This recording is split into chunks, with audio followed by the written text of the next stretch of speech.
Les différentes couches sociales et politiques de l'Ituri s'est dû profondément touchées par la violence perpétrée dernièrement par les groupes armés locaux et étrangers à Irumu, Djougou et sur la RN4 à Mombasa. Les cas le plus récents sont ceux du massacre de civils le dimanche 8 mai au camp Blanquette dans la région de Mungwalu et les camps de déplacés de l'Oda. Le 9 mai 2021, Spanda, des habitants interrogés désapprouvent l'idée de la ville morte comme solution au problème sécuritaire en Ituri.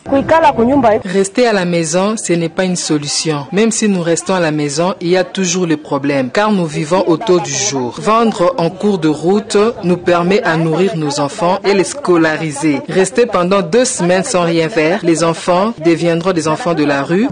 Le notable Pascal Dudanga Cavarios et le député provincial honorable Pascal Kakoraki Bagouma appellent à la conscience collective du peuple iturien et à faire confiance aux forces armées pour faire échec à l'ennemi.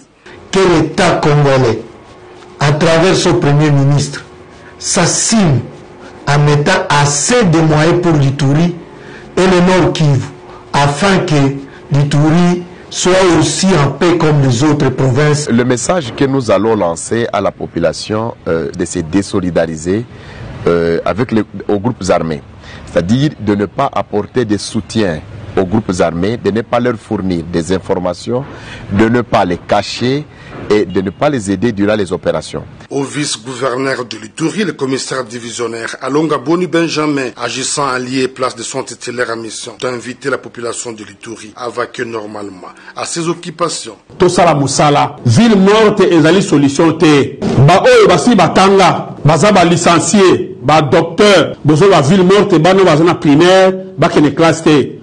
Lobi bolingi bazala banani kaka yo tangaka pona manipulaka baninga totika makambo wana.